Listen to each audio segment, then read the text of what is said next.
স্বাগত জানাবো কর্নেল মুদাসসির খান আপনাকে। আসসালামু আলাইকুম। ওয়ালাইকুম আসসালাম রাহমাতুল্লাহি ওয়া বারাকাতুহু। আপনাকে ধন্যবাদ জানাচ্ছি আপনি আলোচনা অংশগ্রহণ করার জন্য। অ্যাডভোকেট কাজী আব্দুল্লাহ আল মামুন, আমার প্রিয় ভাই, আমার দাদা, আসসালামু আলাইকুম, আপনাকে স্বাগত জানাচ্ছি।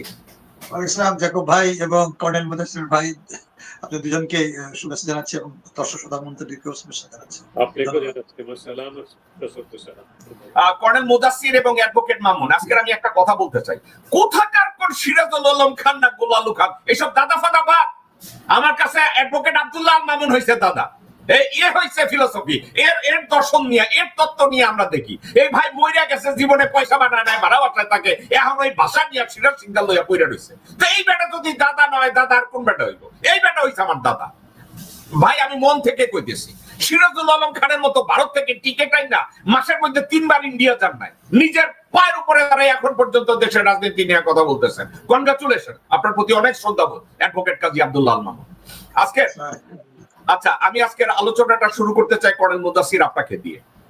আপনি আমার টকিং পয়েন্টে শুনেছেন, ছোটবেলায় একটা বাচ্চা স্বপ্ন দেখে আমি আমার দেশের প্রেসিডেন্টের মতো হব, আমি আমার আব্বার মতো হব, আমি প্রধানমন্ত্রী বা সেনা প্রধানের মতো হব। বাংলাদেশে আজকের যেই বাচ্চাটা স্কুলে যায় অথবা যেই বাচ্চাটা আজকের হাই স্কুল থেকে কলেজে যায়, আপনি কি মনে করেন আমাদের ছেলেদের সামনে আমাদের বর্তমান রাজনৈতিক প্রেক্ষাপটে, ধর্মীয় প্রেক্ষাপটে, সামাজিক প্রেক্ষাপটে এমন কি কোন রোল মডেল বাচ্চা কাচ্চারা দেখতে পায় কিনা? এবং যদি দেখতে পায়, আপনি যদি 2-1 রোল মডেলের উদাহরণ আপনি আমাদের সামনে দেন। কর্নেল মুদাসসির। ধন্যবাদ জাকুব, আপনাকে প্রশ্নের জন্য। এটা অত্যন্ত একটা গুরুত্বপূর্ণ বিষয় যেটা আজকে আপনি অবতারণা করেছেন। আমি মনে করি এটা একটা ক্রাইসিস আমাদের জন্য। তবে আপনার এই প্রশ্নটার উত্তরটার কথা আমি বলি যে আপনার সঙ্গে একটু কিছুটা দ্বিমত পোষণ করি বিষয়ে। রোল মডেল আমাদের আছে এবং পশ্চিমা বিশ্বের সবাই কিন্তু রোল মডেল না, সব প্রেসিডেন্ট, সব যারা বিদেশে উচ্চ শ্রেণীতে বসবাস সবাই কিন্তু রোল মডেল না। আমি নাম বলতে চাইলে যারা আছে আমার মনে হয় অধিকাংশ তারা রোল মডেল, তাদেরকে ওই দেশের ছেলেপেলে কখনো আদর্শ হিসেবে গ্রহণ করে না, যে কোনো দেশের কথাই বলেন, 2-1 ব্যতিক্রম ছাড়া। আর আমাদের দেশের কথা বলেন, হ্যাঁ আমাদের দেশে আপনি যে সাম্প্রতিক কালে আপনি স্বাধীনতার পরে যারা এসছে আপনার দেশের নেতৃত্বে, তাদেরকে রোল হিসেবে দেখা যায় না, 2-1 ছাড়া বলতে পারি। আমরা যেমন জিয়াউর রহমানের দোস্তি ছিল, তাকে ফলো করা এরকম আছে। আমাদের অতীত ইতিহাসে কিন্তু রোল মডেল ছিল। আপনি যদি শেরেবাংলাকে ফজলুল হকের বলেন, অবশ্যই তার সেগুলো আমাদের তাকে ফলো করা, আমরা হয়তো চেষ্টা করবো ছেলেমেয়েদের বলার জন্য। আমাদের মৌলানা ভাসানী ছিল, আরো অতীতে যদি দেন আপনার টিপু সুলতান ছিল, হাজী মোহসেন ছিল, হাজী শরীফুল ছিল, অনেক আছে আমাদের। দুর্ভাগ্যবশত ব্যাপারটা হচ্ছে যাদের স্মৃতি আমাদের থেকে মুছে গেছে। কেন? জোর করে মুছে না হয়েছে, ইতিহাস বিকৃত করে নতুন হয়ে ইতিহাস দেখা হচ্ছে, তাদের কথা বলা হয় না। আজকে বলা হয় স্বাধীনতা যুদ্ধে একমাত্র আওয়ামী লীগ দেশের স্বাধীনতা যুদ্ধ করেছে, একমাত্র নেতা তাদের শেখ মুজিবের দেশে নেতৃত্ব দিয়েছে, সেই মুক্তিযোদ্ধা। তো এই কারণে আমাদের সামনে তো আদর্শ নেই, আমাদের আদর্শ যারা ছিল তাদেরকে সামনে তুলে ধরা হয় না। এই জন্য আপনাকে পুরো জাতিকে আমি দোষ দিব না, দোষ দিব আমাদের নেতৃত্ব যা আছে তারা দিকে, আজকালকে যারা নেতৃত্ব তাদের কথা। এই জন্য প্রথম কথা। আর আপনি যে কথাটা শব্দটা উত্তর করেছেন ভণ্ডামি বা হিপোক্রেসি, এটা কিন্তু মানুষের একটা চারিত্রিক বৈশিষ্ট্য। মানে মানুষের পৃথিবীতে আগমন হওয়ার কোন থেকে এটা ছিল আমাদের মধ্যে আছে। ব্যাপারটা হচ্ছে মাপ কাটা, কোন দেশে কোন জাতির কতখানি আছে। আপনি দেখেন না, কোরআন শরীফে আল্লাহ তাআলা উল্লেখ করে দিয়েছেন মুনাফিক বা ভণ্ড জনকে বলে, যার আমরা। মুদাসসির ভাই আপনার অডিওটা কি একটু বাড়ানো যায়? আমাদের লোকজনরা বলছে মুদাসসির ভাইয়ের কথাটা শুনতে চাই আমরা। আমার ওই যে সেই আগে প্রবলেমটাই হচ্ছে বোধহয়, আমি ওই ইচ্ছা করছি তো। ওকে, মুদাসসির ভাই আসুক। মামুন ভাই, আপনাকে আমি সেম প্রশ্নটা করি। আপনি যদি দেখেন যে বাংলাদেশের আজকের যে ছাত্র প্রাইমারি স্কুলে যায়, হাই স্কুলে যায় বা কলেজে যায়, তাদের সামনে এমন কোন রোল মডেল আছে কিনা যাকে সে বলতে পারে যে আমি অমুকের মতো হতে চাই? না, এখন তো নাই, চলে আসছে।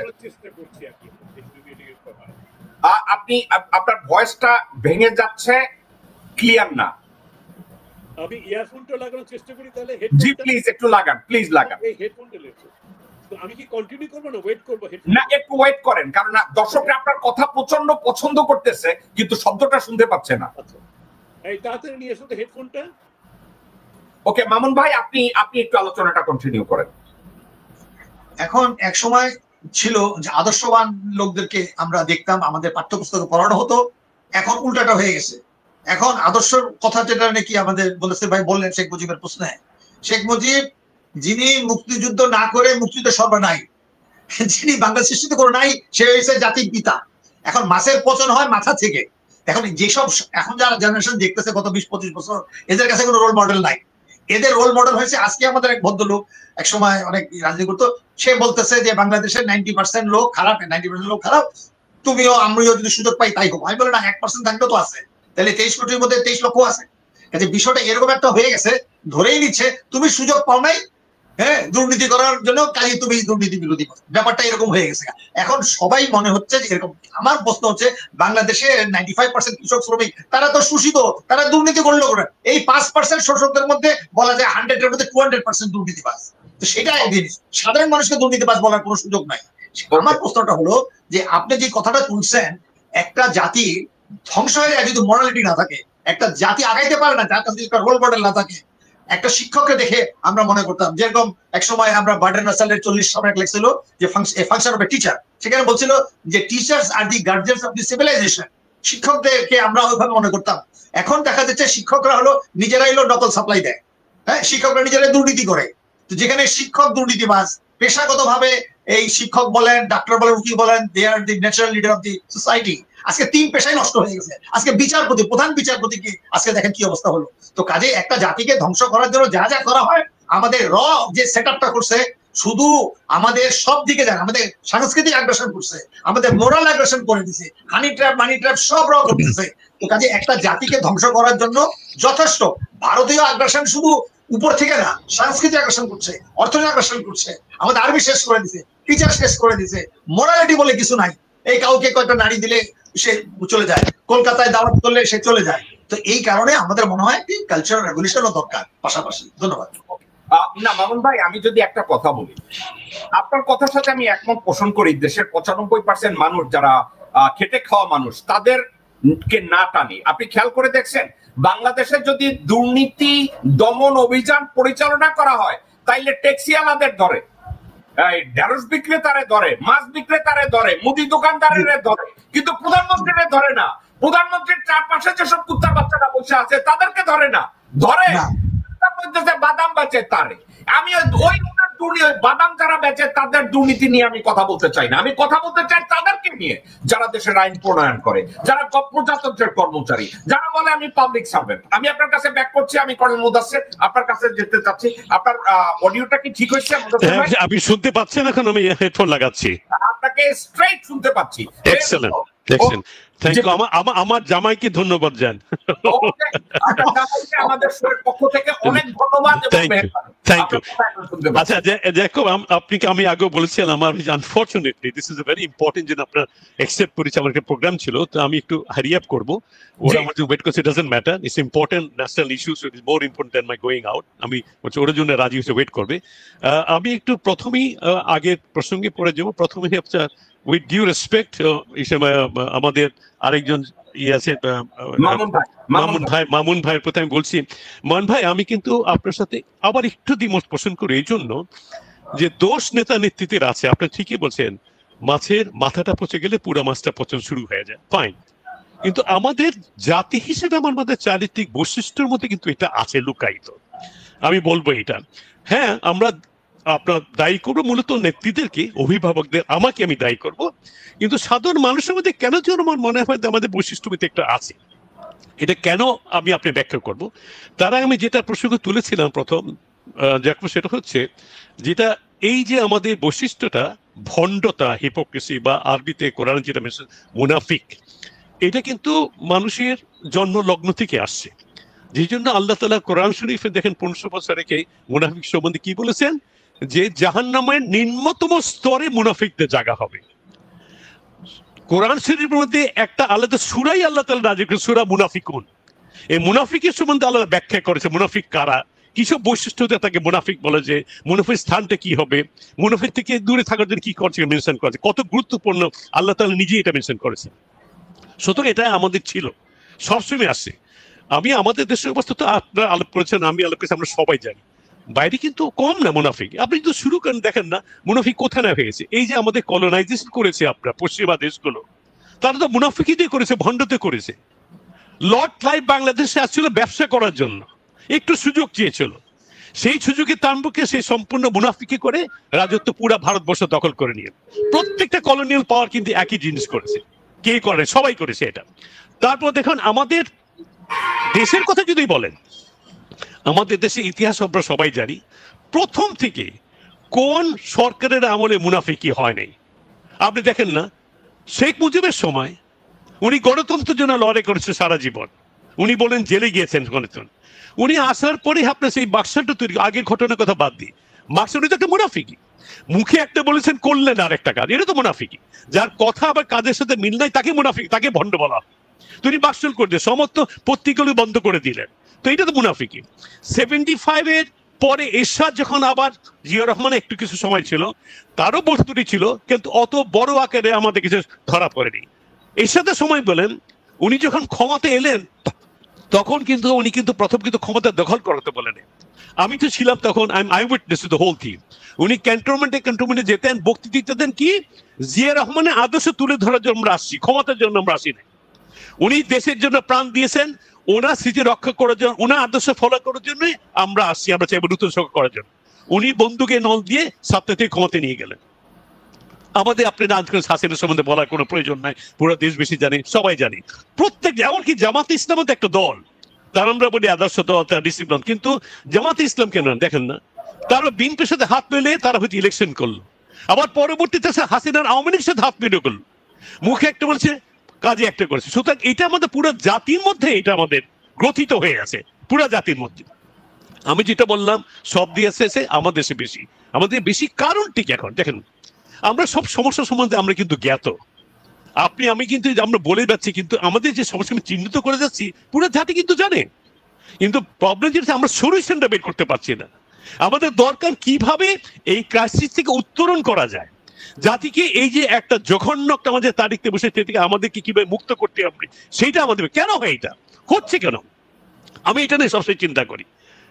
হওয়ার কারণটা আমার যেটা মনে হয় সেটা হচ্ছে এই, আমাদের চারিত্রিক বৈশিষ্ট্যের মধ্যে কতগুলি ব্যাপার আছে। সেটা হচ্ছে আমাদের মধ্যে লোভটা অনেক বেশি।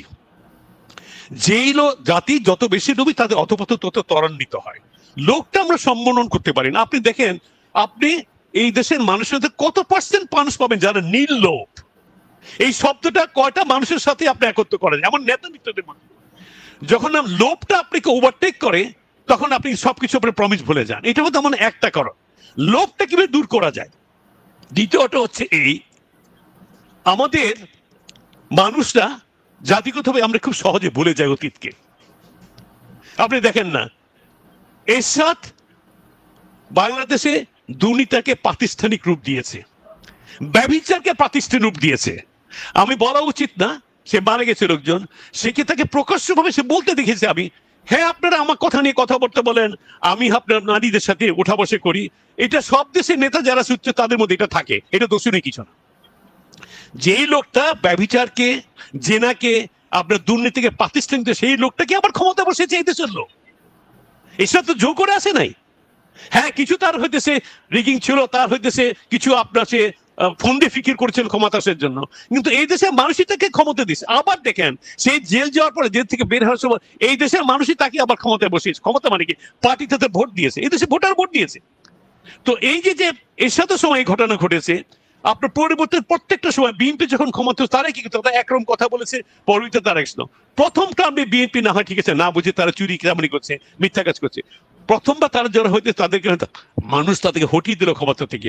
দ্বিতীয়বার তো সংশোধন করা উচিত ছিল, তারা করে নাই তো। তারা সেই একই জিনিসে পুনরাবৃত্তি করেছে, প্রমিস করেছে এরা। তারা ইলেকশনে তারা আগে প্রমিস করেছে, বিএনপি করেছে। আমরা যে ভুল হয়েছে অতীতে, ভুল থেকে আমরা নতুন করে দেশটা করতে চাই। মানুষ তাদের আবার যে ভোট দিল তার ক্ষমতা, তা রক্ষা করতে পারেনি। ফলে যারা হইতেছে হাসিনা এবং তার একটা জঘন্যতম একটা পার্টি তাদেরকে রিপ্লেস করলো। হাসিনার কথা বাদই দিলাম, সবাই তো আপনার ধাপে ধাপে করছে কেন? ওই একটা কথা বললাম, একটা লোক। 2 নম্বর হচ্ছে এই দেশের মানুষ অতীতকে সহজে ভুলে যায়, এইটা একটা কারণ। এইটা 3 নম্বর হচ্ছে আমি যেটা মনে করি, আমরা যারা অভিভাবক, অভিভাবকের তরফে আমরা কোনো নিদর্শন তাদের সামনে তুলে ধরতে পারি না, কারণ আমার পরিবারে বাচ্চারা আমার কাছে শিখবে। আমার ছেলেপেলেরা দেখছি আমার বাবা মিথ্যা কথা বলছে, আমার বাবা আমাকে বলছে ভালো পথে থাকার জন্য, সে তো মিথ্যা কথা বলে। আমার বাবা চাকরি বেতন পায় 50,000 টাকা, খরচ করছে 5 লাখ টাকা 10 টাকা প্রতি মাসে। আমার বাবা আমাকে বলে খারাপ কাছে যেও না, মেয়েদের সাথে উঠা বসে করে না, মদ খেয়ে না, সে প্রতিদিন 8 বিঘে মদ খায়। ওই যে আমরা অভিভাবকরা যে আমরা সেই নিদর্শনটা তাদের সামনে উত্থাপন করতে পারছি না। আরেকটা যেটা আমার মনে করে, যেহেতু এটা চারিত্রিক বৈশিষ্ট্য আমাদের, আমার মনে হয় আমাদের রক্ত প্রবাহের মধ্যে কিছুটা আছে, যেটা হচ্ছে হয়তো 800 বছর গোলামি করেছে আমরা, সেই জন্য এটা হতে পারে। কিন্তু আরেকটার জন্য হচ্ছে এই যে আদর্শ জিনিস আমরা কথাবার্তা বলি, চারিত্রিক আদর্শ সব যেগুলো, এগুলো কিন্তু গ্রথিত হয় ছোটবেলার থেকে। একটা হচ্ছে ফ্যামিলিতে, আর একটা স্কুল কলেজ। আপনি আমাকে একটা কথা বলেন, যেটা আমরা বোধহয় আগে একবার আমি উল্লেখ করেছিলাম, আমরা ছোটবেলায় স্কুলে আপনার গণিত শিখতাম, কি ছিল, 500 পানির মধ্যে যদি 100 পানি মিশানো হয়, তাহলে 10 পানির মধ্যে কত পানি মিশাতে হবে? আপনি মনে আছে কিনা? ওই কি তো আমরা শুরু তো হয় যে হতে মিথ্যা দিয়ে আমাদের দর্শন দিয়ে। তো শিক্ষা ব্যবস্থার মধ্যে ছোটকাল থেকে যদি আদর্শ শিক্ষা যদি আমরা না দিতে পারি, তাহলে ছেলেমেয়েরা বড় হয়ে কি শিখবে? আমাদের ছোটবেলা থেকে শিক্ষা মধ্যে থাকা উচিত যে মুনাফিকে কোনো আশ্রয় নেই, আমরা অন্তরে যা বলবো মুখে তাই করব, এবং আমার কাজও তা পর্যবসিত। কারণ দেখেন, ইমানের আমাদের অনেকে বলে আমাদের ইমানটা কি? ইমানটা একমাত্র আল্লাহর উপর বিশ্বাস না, সেটা ইয়েস আল্লাহ বিশ্বাস সবচেয়ে বড় ইমান। কিন্তু ইমানের 3টা স্তর আছে, কিন্তু একটা হচ্ছে মুখ দিয়ে উচ্চারণ করবো, দিন অন্তরে বিশ্বাস করবো, 3 নম্বর আমার প্রত্যেকটা কাজে এটা আমার প্রতিফলিত করতে হবে আমার। তো সেটাকে আমি স্কুল কলেজ ছেলেমেয়েদের শিক্ষা দিয়ে দিই না। তো আমরা আদর্শের শিক্ষা তো নাই, আপনার স্কুল কলেজে কোনো আদর্শের শিক্ষা নাই, একসময় ছিল, এখন নাই। তো আপনার বিকৃত ইতিহাস শিক্ষা দিচ্ছি। আমি ছোট্ট একটা উদাহরণ বলি, আপনি এই প্রসঙ্গে যদি প্রাসঙ্গিক না টেনে আসি, কি আদর্শের শিক্ষা দেবেন আপনি? আমি ধানমন্ডি লেকের পাশে প্রতিদিন হাঁটি, আমার বাড়ি ধানমন্ডিতে। শিক্ষিত লোকজন অনেকে আশেপাশে যাওয়া করে, ছোট্ট জিনিস একটা দিকেই আমার সামনে লোক হেঁটে যাচ্ছে, একটা শিক্ষিত ভদ্রলোক আমি চিনি, আমি হাতে সে রাস্তার উপরে দাঁড়িয়ে আখ থুকুরে থুতু ফেললো, থুতু পাশে না সামনে ফেললো। একটা পিছনে লোকজন যে আছে তার গিয়ে থুতু পড়তে, সেটা সে জানে, কিন্তু সে করলো না। ছোট্ট একটা জিনিস, এগুলো কিন্তু স্কুল করে শিক্ষা দিতে হয়। তো আমাদের এটা আরেকটা ল্যাকিং, যে আদর্শের কথা বলি না, এই আদর্শ কথাটা আমাদের ছোটবেলা শিখে। মুনাফিকি যে একটা খারাপ জিনিস, যে আমি অন্তরে যেটা বলবো আমি সেটা হইতেছে কাজে, সেটা পর্যবসিত থেকে মানুষের ব্যবহার সেটা করা হয় না। এইটা হচ্ছে কারণ। এইগুলো দূর যদি করতে না পারি আমরা, তাহলে আমাদের এই হিপোক্রেসি দূর হবে না। এই জন্য আমাকে এদের প্রশ্ন হচ্ছে, হিপোক্রেসিটা আমাদের দেশে অনেক বেশি হচ্ছে, এটা সত্যি কথা। এটা নেতাদের মধ্যে বেশি, তার কারণটা কি? তার লোভ। এবং এই দেশের হচ্ছে সবচেয়ে বড় তার দেখে আসছে ক্ষমতা, আর ক্ষমতার জন্য টাকা দরকার, টাকার জন্য ক্ষমতা দরকার। এই যে হয়েছে না, যে এই জন্য আপনি ইদানিং শুনেছি কয়েকজন লোক বলেছে, এটা কি, যখন পর্যন্ত এই দেশে এবং পলিটিক্সের মধ্যে এটা ইন্ডাস্ট্রি হিসেবে গণ্য করা না হবে, কারণ এখন পলিটিক্স মানে ইন্ডাস্ট্রি, ইনকামের আপনার একটা পথ। যখন পলিটিশিয়ানসে মানুষ বলছে না পলিটিক্স মানে অর্থ নয়, পলিটিক্স মানে সম্পদ নয়, পলিটিক্স মানে ক্ষমতা নয়, তখন হচ্ছে আপনি দূর হবে। তার আগে হিপোক্রেসি দূর হবে না, হিপোক্রেসি দূর হতে ছেড়ে করতে হবে। অনেক ধন্যবাদ। ওকে, কর্নেল মুদাসসির, আমি এমনি আপনাকে একটা কথা জিজ্ঞাসা করি। আপনি আমাকে বলছেন যে পশ্চিমা বিশ্বে বা অন্যান্য দেশেও প্রেসিডেন্টরা আইডিয়ালস তাদের নাই, তাদেরও মোরাল নাই, কোনো কিছু নাই। কিন্তু আপনি আর আমি যে দেশটায় আছি, এই দেশে ইলেকশন করার সময় একজন ক্যান্ডিডেট তার স্কুল জীবনে কয়বার প্রেম করছে, মদ খাইছে কিনা, গাঁজা খাইছে কিনা, মিথ্যা কথা বইলা ধরা পড়ছে কিনা, এর প্রত্যেকটা সাবজেক্টকে স্ক্রুটিনাইজ করা হয়। ডোনাল্ড ট্রাম্পের কথা বাদ দেন, Donald Trump is the animal of a different planet, so এটা নিয়ে কথা না বলুন।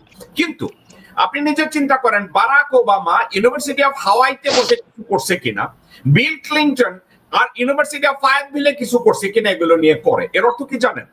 আইডিয়ালস এবং মোরাল এসব সাবজেক্টে বিতর্কের ক্ষেত্রে বা সাংবাদিকরা ওপেন সোসাইটির মধ্যে তাকে স্ক্রুটিনাইজ করে যে সে মানুষ হিসাবে কতটা ভালো, কতটা খারাপ।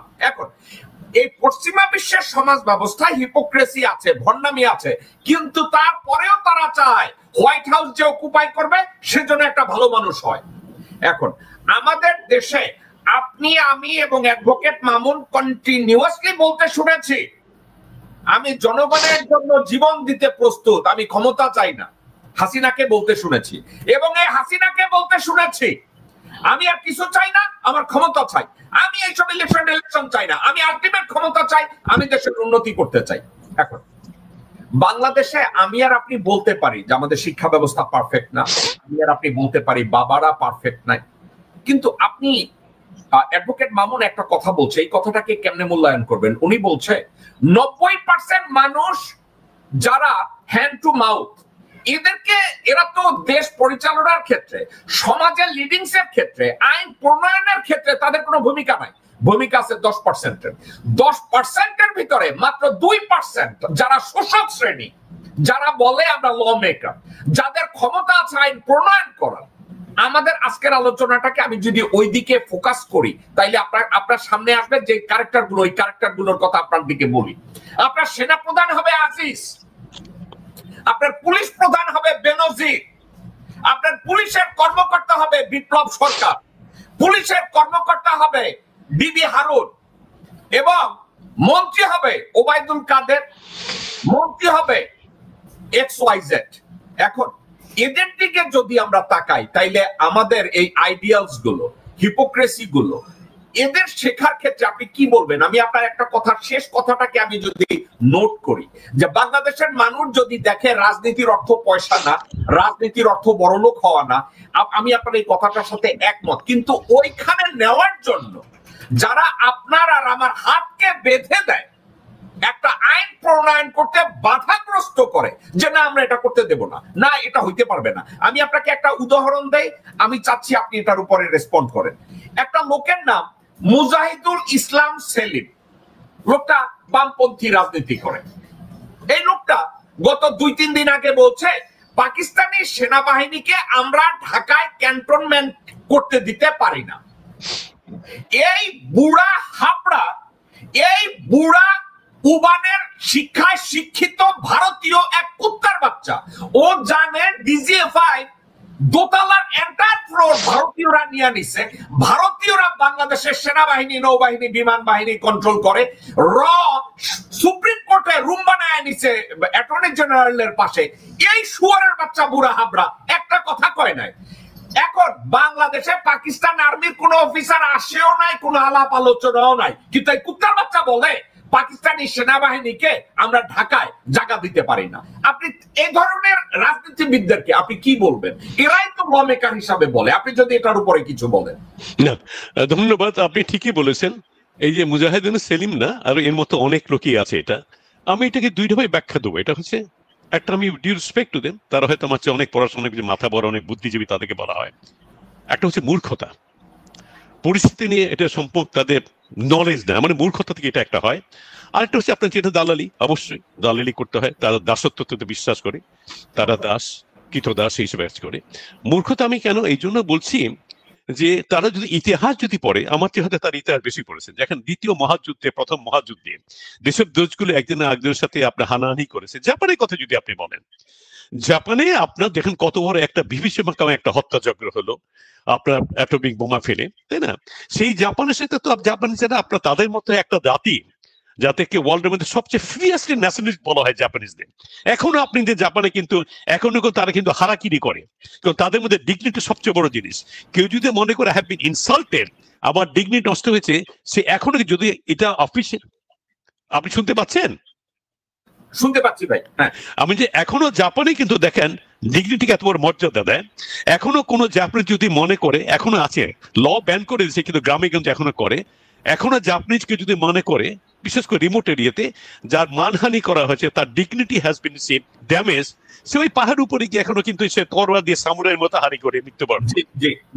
সেই জাপানের মধ্যে একটা হতে আপনার ফিয়াস্ট ন্যাশনালিস্ট জাতি, তারা কিন্তু আমেরিকানদের হাত মিলালো কে জন্য? দেশের জন্য, দেশের উন্নতির জন্য। এখনো বসে কিছু কিছু জাপানিজ এখনো বলছে ওকে নেগাতে সরে যাও, তারা তুলছে। কিন্তু দেশের স্বার্থ যেখানে আপনি ইম্পর্টেন্ট, দেশের উন্নতি যেখানে সেখানে এই তো সস্তা ইমোশন, যেটা হইতেছে মানুষকে ব্যবহারকে আমাদের লোকরা নিজের স্বার্থের জন্য সিদ্ধের সাথে, সেটা কোনো কাজ মানে।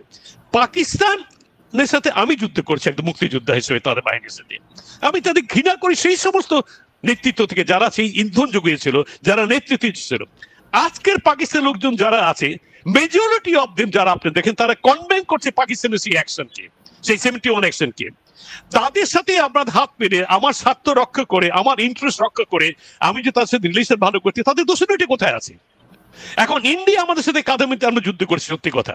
আমরা জানি ইন্ডিয়া কেন আমাদেরকে সাহায্য করেছে, মানবিক মূল্যবোধ ছিল না ছিল না আমি জানি, কিন্তু তাদের তো একটা বস্তু বড় স্বপ্ন ছিল আখান ভারতে, সেটা তারা অ্যাচিভ করেছে, সেটি তো মূল কারণ ছিল।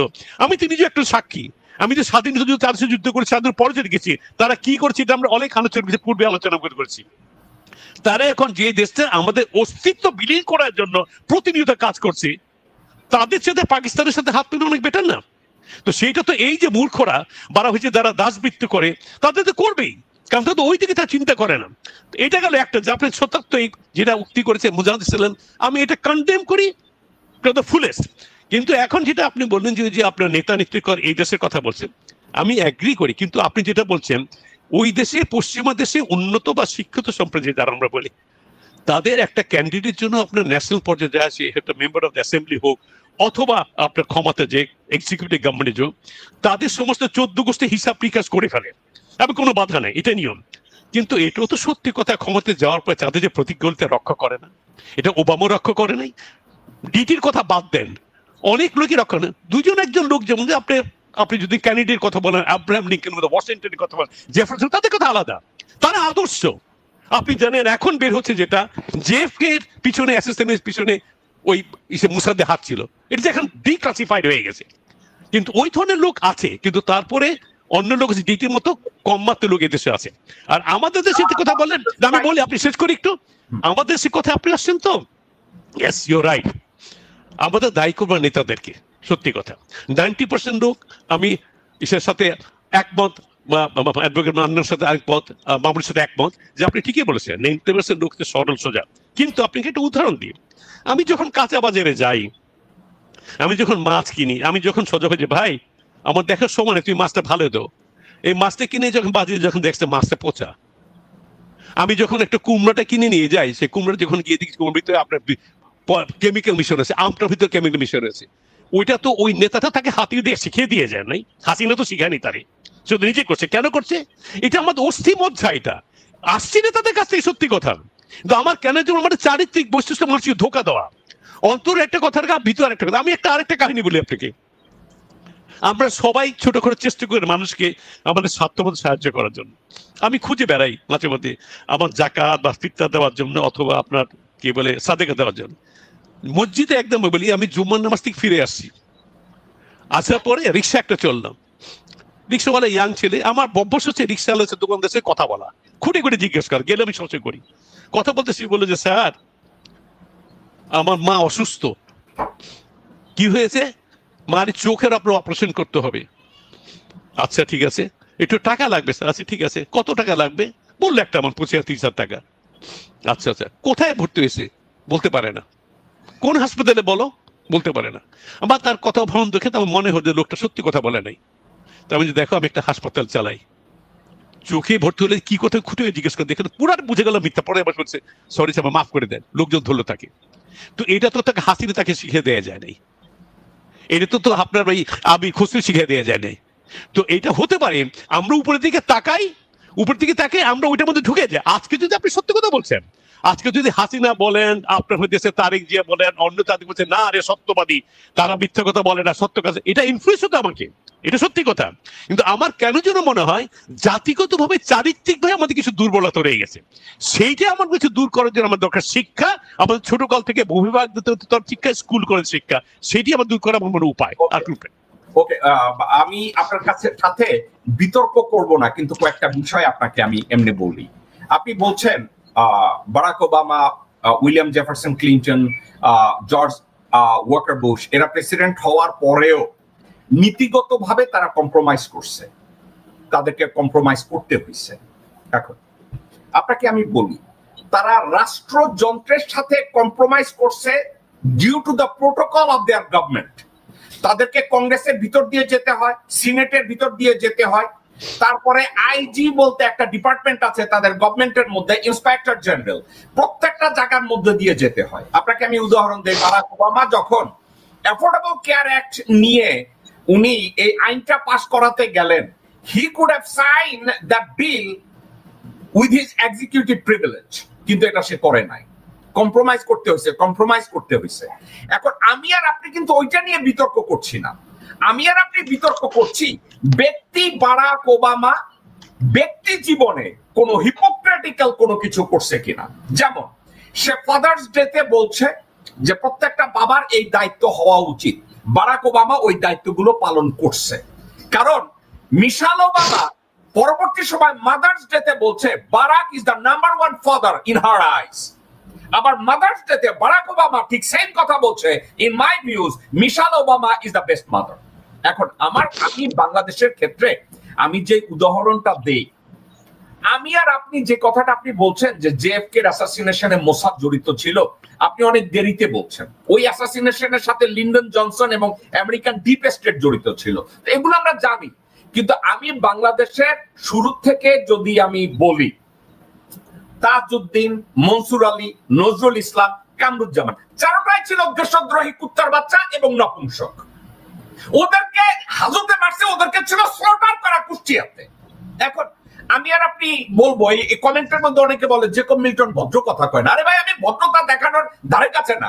কর্নেল মুদাসসিরও ভদ্র, অ্যাডভোকেট মামুনও ভদ্র, ওনারা দুজন ভদ্র থাকুক, আমার ভদ্রতার দরকার নাই। কিন্তু আমি যে কথাটা বলি, আমি বাংলাদেশের সরকার প্রধানও হব না ভাই, আমি এমপিও হব না, তো আমার ভদ্রতার দরকার নাই। আমার কেউ কপি করুক, আমি এটা চাইও না।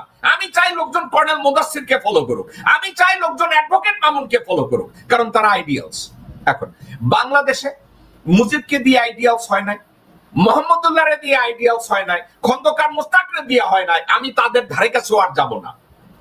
আমরা যদি 90-এর দশক থেকে আমরা চিন্তা করতে থাকি আজ অবধি, এর 80-র দশক থেকে আজ অবধি, আমাদের বাংলাদেশের স্কুল গোয়িং একটা ছেলে বা মেয়ে, তারা কাকে আইডিয়ালস বানাবে?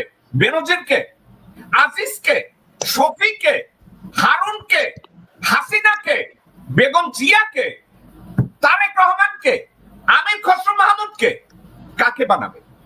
আপনি বলছেন একটা রিকশাওয়ালা আপনার সাথে মিথ্যা কথা বলছে। রিকশাওয়ালা যখন আপনার সাথে দেখা করছে, রিকশাওয়ালা অন্য 10 জনের মতো চিন্তা করছে এইবারও একটা ঘুষখোর ধানমন্ডিতে বাড়ি আছে, ও টাকা চুরি করে ধনী হয়েছে, ওর কাছ থেকে আমি কয়টা টাকা যদি মাইরা নিতে পারি অসুবিধা কি? হাসিনা মারে, হাসিনার সেক্রেটারি যদি 400 কোটি টাকার মালিক হয়, আমি না হয় এই বেটার কাছ থেকে 30,000 আমার মায়ের অপারেশনের কথা বইলা নিয়ে নিলাম। এটা ছিল তাই, কারণ তারা এভাবে শিখতে শিখতে আসছে। আমি আবার বলি, আপনি যা বলছেন সঠিক কথা, আমি আপনার সাথে বিতর্কে যাচ্ছি না, কোনো জাস্টিফাইও করছি না। কিন্তু একটা কথা বলি, ওই যে মাছের মাথা পচে আপনারা বলছেন না, এই কথাটা প্রথম বলছে কে জানেন? মাছের মাথা থেকে প্রথম, এটা কিন্তু কোনো সায়েন্টিস্ট বাংলাদেশিদের শিখায় নাই, এটা বলছে কারা জানেন? হিন্দু শাস্ত্রের ভেদা ব্যাখ্যা করতে গিয়ে সীতানাথ বসাক প্রথম কইছে মাছের মাথা থেকে প্রথম পচে। আমরা ওই গোলালু এখনো ওই ভেদা আর সীতানাথ লইয়া বসে রয়েছি। আমরা এখনো আসি নাই যে আমাদের দেশ যারা চালায় তাদের ইনফ্লুয়েন্সটা এমন পর্যায়ে যায়, একটা ছোট্ট ছেলে পিস্তল লইয়া খেলে আর বলে আমি খুন করলে হাসিনার কাছে জায়গা পাবো। একটা ছাত্র স্কুলে গিয়া বলে আমি 10টা খুন করলে বিএনপি চান্দাবাজ হব, পরবর্তীতে আমি বিএনপির গোরখদ কাব্বাস হব। এখন কেউ তো এই কথাটা বলে না যে আমি ভালো করে লেখাপড়া করব এবং আমি সলিমুল্লাহ খান হব। কেউ তো এই কথা বলে না আমি প্রফেসর আলী আহসান হব। কেউ তো এই কথা বলে না আমি কবি আল মাহমুদ হব। কারণ কেন বলে না জানেন? কারণ এরা তো আইন প্রণেতা না, এরা তো সমাজকে ইনফ্লুয়েন্স করতে পারছে না, তাদেরকে করতে দিচ্ছে না। আর কারা ইনফ্লুয়েন্স করছে? জাফর ইকবাল। কারা ইনফ্লুয়েন্স করছে? নির্মলেন্দু গুণ। কারা ইনফ্লুয়েন্স করছে? এই মুজাহিদুল ইসলাম সেলিম। আপনি দেখেন বিএনপির একজন নেতা, আমি এবার মামুন ভাই আপনার কাছে যাব, বিএনপির একজন নেতা বলছে পড়েন আওয়ামী লীগ নাই, বিএনপি থাকবে না, তাহলে কি রাজাকাররা দেশ চালাবে? কে বলছে? গয়েশ্বর রায়। আপনি কি জানেন গত 4, 5, 10 বছর 15 বছর গয়েশ্বর রায়ের নিজের মেয়ে ইন্ডিয়ান হাই কমিশনে গিয়ে চুক্তির পর চুক্তি করে পাশে বৈশা বৈশা সাইন করে। আপনি এখন আমারে বলেন, তারা যদি বলে যে ইন্ডিয়া নাই, কি জানো বিএনপি নাই, আওয়ামী লীগ নাই, আমি ছবিটা দেখাইতে চাইতেছি। ওকে, গয়েশ্বর এই আমি যেটা আপনাদেরকে দেখাইতে চাইতেছি, গয়েশ্বর বলছে আওয়ামী লীগ নাই, বিএনপি নাই। আমি ছবিটা দেখাই, কি বলছে? আওয়ামী লীগ নাই, বিএনপি থাকবে না, তাহলে কি রাজাকাররা দেশ চালাবে? এখন গয়েশ্বরের মাইয়ার দিকে তাকান, মুদাসসির ভাই এবং অ্যাডভোকেট মামুন, তাকায় দেখেন, হাতের ডান পাশে বসে আছে অপর্ণা রায়, গয়েশ্বরের বড় মেয়ে, মধ্যে বসে রয়েছে রাজেশ অগ্নিহোত্রী, বা পাশে বসে রয়েছে গয়েশ্বরের জামাই। এখন এই গয়েশ্বর যদি বলে আওয়ামী লীগ নাই, বিএনপিও থাকবে না, রাজাকারদের চালাবে, আর এই গয়েশ্বরের আমাদের দেশের লোকজনরা বলে এ হইছে বিএনপির মালানা, বিএনপির ইসলামী আদর্শ হয়েছে গয়েশ্বর রায়, কারণ বিএনপির ইসলামিক আর এক আদর্শ হয়েছে বিএনপির সাউয়া, মানে সালাউদ্দিন আহমেদ।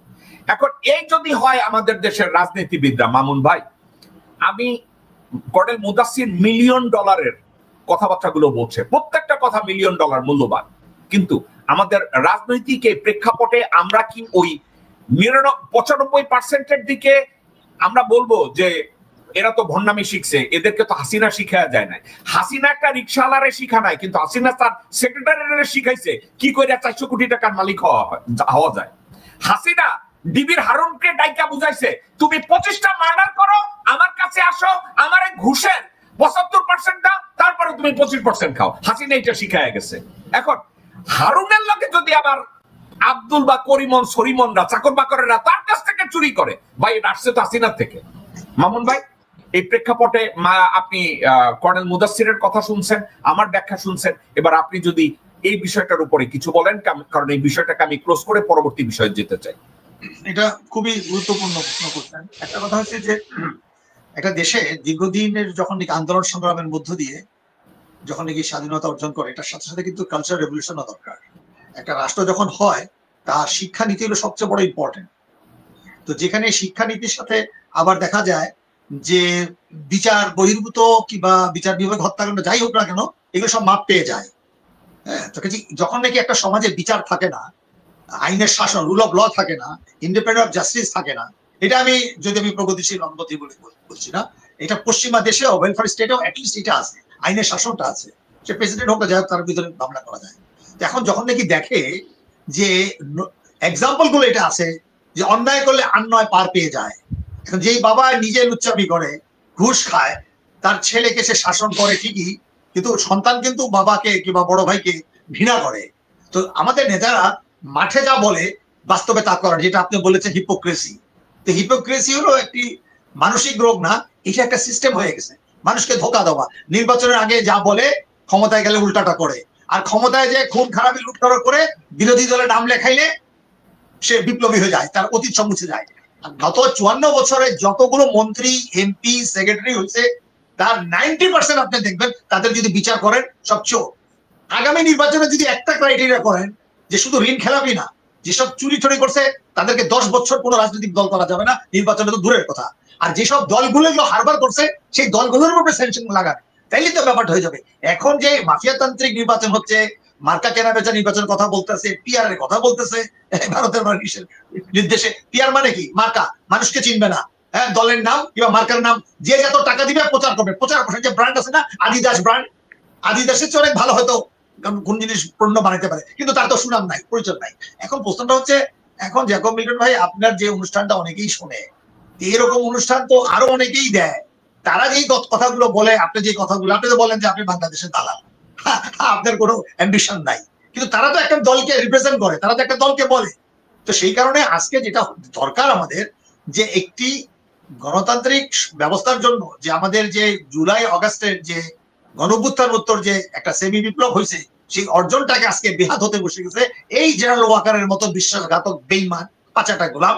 এবং এই জেনারেলরা কিন্তু হত্যা করছে। আজই যে কথা আপনি বলেছেন, এখন যতগুলো নির্বাচন হয়েছে, কোন নির্বাচনেই জনগণের প্রতিনিধিত্ব নির্বাচন হওয়ার সুযোগ নাই, তারা যে কোনো একটা খুনিকে বেছে নিবে।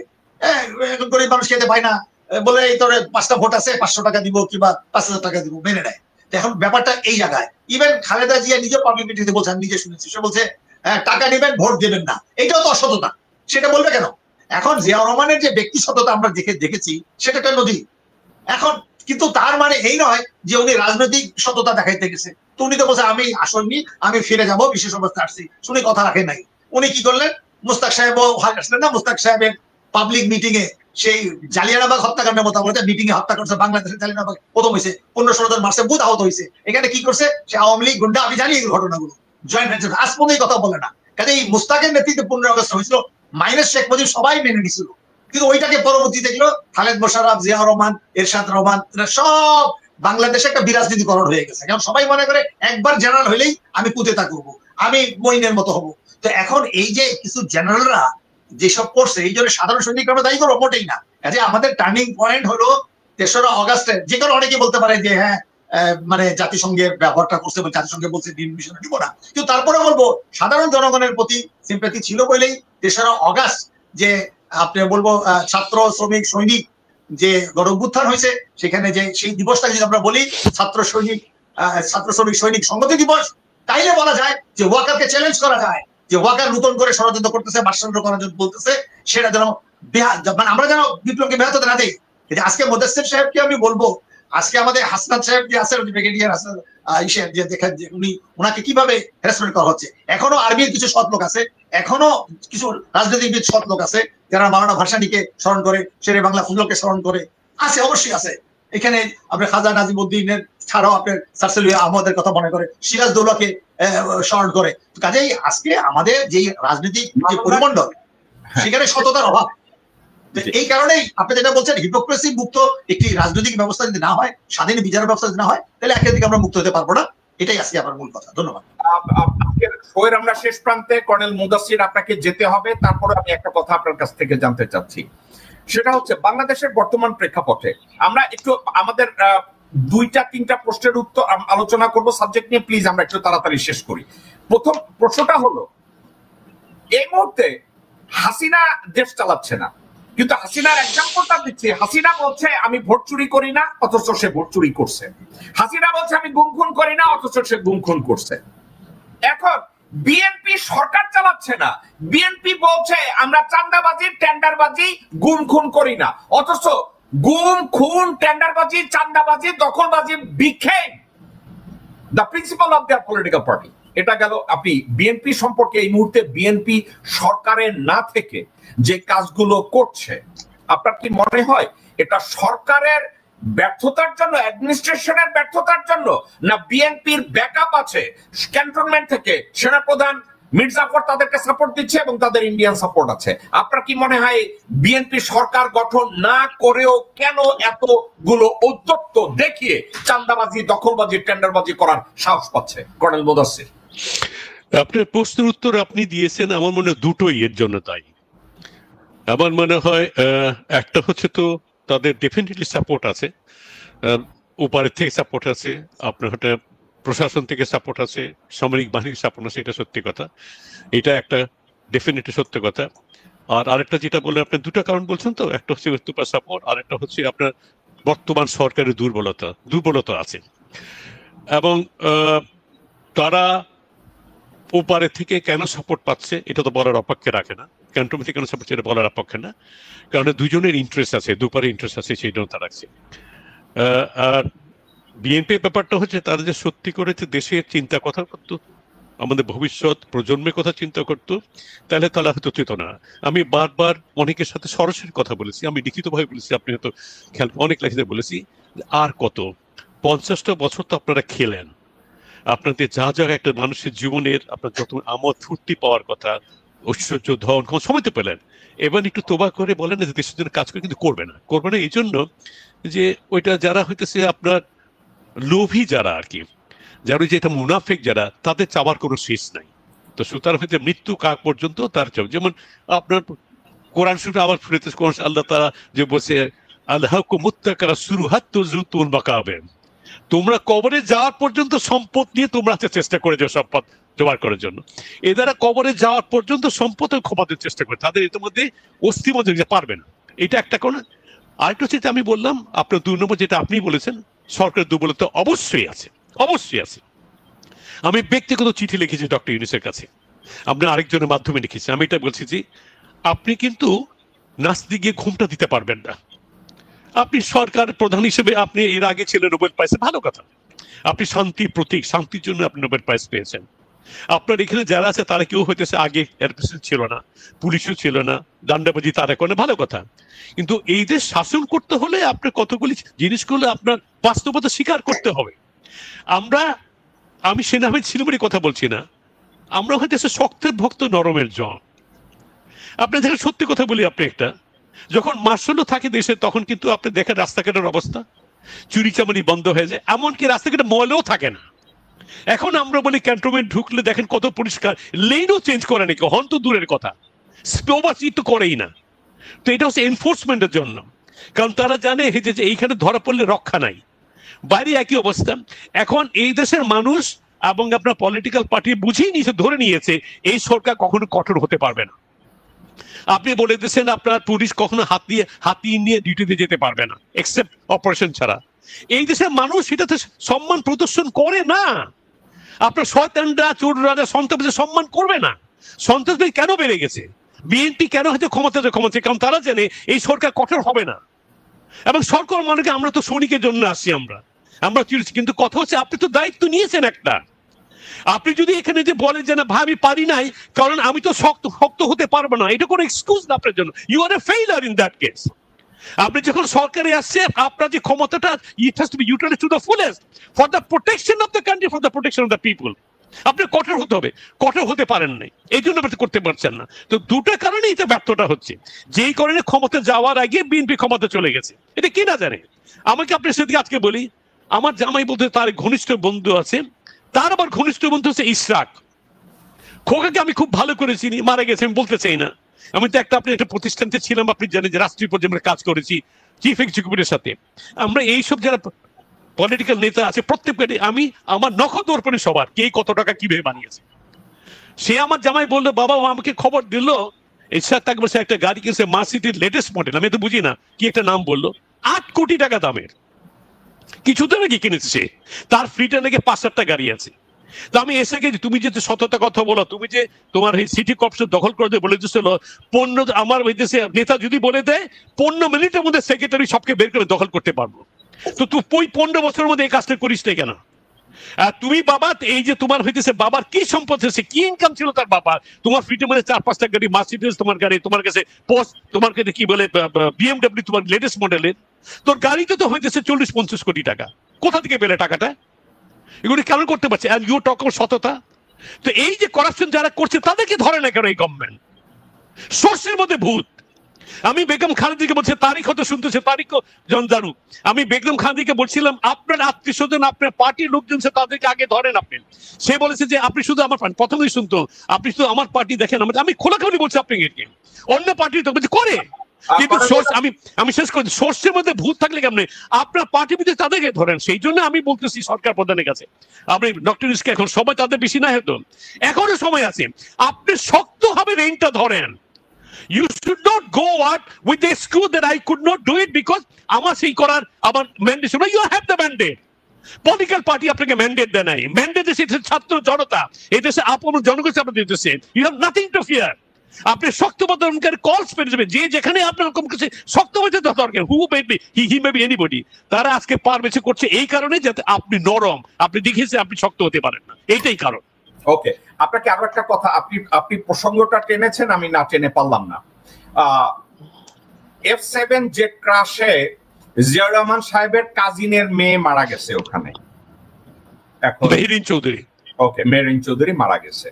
আমি যে কথাটা বলতে চাচ্ছি, খুব প্রশংসা করে অনেক সাংবাদিকরা বলেছে যে জিয়া রহমান সে নিজেই শুধু সৎ ছিলেন না, তার পরিবারটাও হইছে তার নিজের পরিবার, তার বাপ দাদার পরিবার, একটা ক্লাসিক পরিবার, একটা আইডিয়ালস নিয়ে তারা বড় হয়েছে, তাদের ভিতরে মোরালিটি কাজ করে, তারা বিএনপির রাজনীতির ধারে কাছেও পাড়া দেয় নাই। কিন্তু বেগম জিয়ার পরিবারের যে পিসি ক্যাট থেকে, নিউ ক্যাট থেকে শুরু করে কুত্তা, গরু, ছাগল পর্যন্ত সরকারের বিভিন্ন ব্যবস্থাপনায় বেগম খালেদা জিয়া যখন সরকার গঠন করছে তখন দুর্নীতিতে ভরপুর ছিল। এবং বেগম জিয়ার প্রশ্রয় মোসাদ্দেক ফালু কয়েকশো মিলিয়ন ডলারের মালিক হয়েছে, গোরখোদক আব্বাস অর্ধেক শাহজাহানপুরের মালিক হয়েছে, এবং মোসাদ্দেক ফালুর আপন ভাই নুরু কয়েক হাজার কোটি টাকার মালিক হয়েছে। এখন আমরা শুধু বলি জিয়াউর রহমান খুব ভালো মানুষ ছিলেন, হ্যাঁ ভালো মানুষ ছিলেন, তার নিজের বাপ, চাচা, ফুফু এরাও ভালো মানুষ ছিলেন। আপনার কি আপনি সাবজেক্টটা কি এভাবে বলতে পারেন যে জিয়া পরিবার ছিল দুর্নীতি মুক্ত একটা পরিবার, কিন্তু জিয়াউর রহমানের ডিপার্চারের পরে দুর্নীতিতে ভরপুর একটা পরিবার বিএনপির রাজনীতিটাকে ধূলিসাৎ করেছে, গুবা খায়া দিছে? আমি যদি এভাবে বলি, আপনি আমার এই কথাটাকে কিভাবে মূল্যায়ন করবেন? এটা তো অস্বীকার করার কোনো কারণ নাই, এটা তো অস্বীকার করে কোনো বাস্তব ব্যাপারটা পুরো দেশের মানুষ জানে, আমরা সবাই জানি, এটা অস্বীকার করার কি কারণ আছে? আমার কথা হচ্ছে, আপনি যখন একটা লোককে যখন সৎ বল, সে যেই হোক না কেন, তার ট্র্যাক রেকর্ড তো দেখতে হবে তার। আপনার আমার মিনস অফ ইনকাম কি, আমার সোর্স অফ ইনকাম কি, আমার লাইফস্টাইলটা কি, কোথা থেকে আমার টাকা আসে। পলিটিক্স করতে গেলে টাকা লাগে, আমি জানি, শুনেছি আমার পলিটিক্স, ঠিক আছে, পলিটিক্স করতে লাগে, এই দেশে তো পলিটিক্স করতে টাকা লাগে, চাঁদা টুকালে না তারা, কিন্তু এটা ট্রান্সপারেন্ট তো, আপনি কত রকম, এই দুটো তো আপনাদের রেকর্ডেড আছে। তো এবং সেই টাকাটা পার্টির জন্য, আপনার নিজের পকেটের জন্য, আপনার নিজের খরচের জন্য, আপনার ফ্রি অফ কার দেওয়ার জন্য, আপনার 8-10টা বাড়ি করার জন্য না। তো আপনি যখন এখানে ভূমিতে উঠে উঠে কোথা থেকে আসলে মানুষের প্রশ্ন জাগবে না? সত্যি কথা। আরেকটা জিনিস আমি বলি, এটা পরিষ্কার ভাবে বলি, আমি সৎ, আমি টাকা খাই না, ঘুষ খাই না, আমার নিজের কোনো এখন টাকা পয়সা বাড়ি করি নাই, কিন্তু আমার প্রশ্রয় আমি জানি আমার সন্তান, আমার বাবা, আমার 4 ভাই সবাই আত্মীয় স্বজন টাকা পয়সা বানাইছে, আমি জানি আমি কিছু করছি না। Can I be call honest? No. কারণ আমার ক্ষমতা আছে, আমার শক্তি আছে এটা প্রতিবাদ করা, প্রতিরোধ করা, বন্ধ করা। যেমন আমাদের ধর্মে ফিরে ফিরে আমি ঘুরে বেশ আমার ধর্মেই আসি, অন্যায় যে সহায় অন্যায় যে করে, দুটো একই অপরাধে অপরাধী। কর্নেল মুদাসসির, একটা $1 মিলিয়ন প্রশ্ন।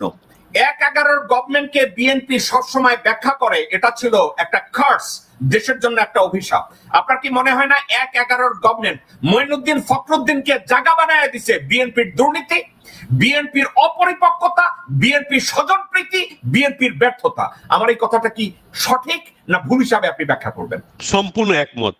যেমন একই কথা আমি বৃহত্তর পরিসরে যদি বলি, আমরা ইন্ডিয়াকে গালি দিই যে আমাদের স্বাধীনতা তারা খর্ব করতে চাচ্ছে, আমাদের উপর চাপাই দিচ্ছে সবকিছু, টিটিগুলো আমাদের কাছে সবকিছু নিয়েছে, কিছু পরিদের কিছু দেয়নি।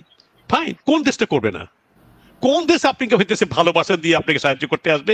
Every nation from the inception of mankind civilization সবাই তার ইন্টারেস্ট রক্ষা করে, মানুষ হিসেবে, সোসাইটি হিসেবে এবং জাতি হিসেবে। তো আমি যদি তাদের পথ করে দিই, সিঙ্গাপুর ছোট একটা দেশ না, তাইওয়ান ছোট একটা দেশ না, সুইজারল্যান্ড একটা ছোট একটা দেশ না, তাদেরকে কি করতে পারছে এভাবে? সুইজারল্যান্ড আজ পর্যন্ত একটা গোলাবলি হয় না তাদের ইতিহাসের মধ্যে।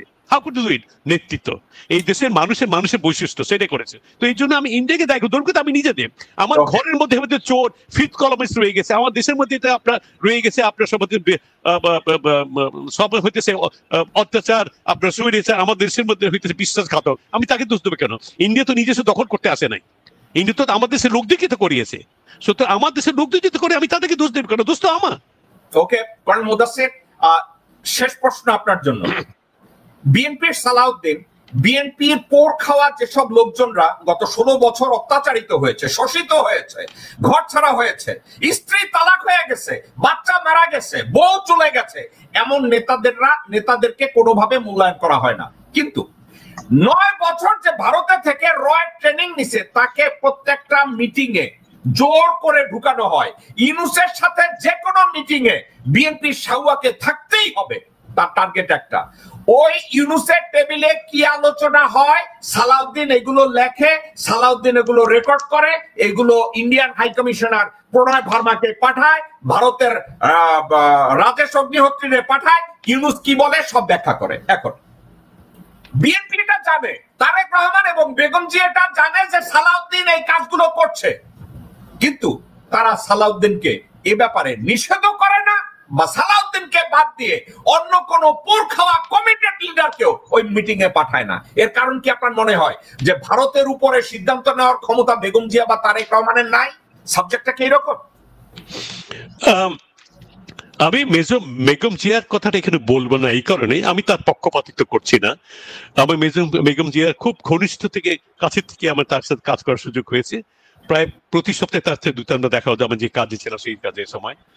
আমি ব্যক্তিগত তাকে চিনি, তার উনি বলিষ্ঠ চরিত্রের লোক, আপনার দেশের ব্যাপারে হিসেবে কখনো কম্প্রোমাইজ করেন না, এটা সত্যি কথা। আর এখন আমি যে মনে করি, আজকে যদি নেতৃত্ব যদি বেগম জিয়ার হাতে যদি থাকতো, উনি যদি সুস্থ থাকতেন, এই পরিস্থিতি বিএনপি হতো না, দেশের হতো না। আমি এটার মধ্যে মাকে আল্লাহ তাআলা আমি জানি, কিন্তু এই সময় তাকে দোষ দিয়ে লাভ নেই, কারণ উনি মাঝে মাঝে দু একটা বক্তব্য দিয়েছেন অসুস্থতার মধ্য থেকে, যেটা দেশবাসীর প্রশংসা করিয়েছে, কিন্তু এই মুহূর্তে তার কিছু করণীয় আছে বলে আমি মনে করি, তার স্বাস্থ্যগত কারণে।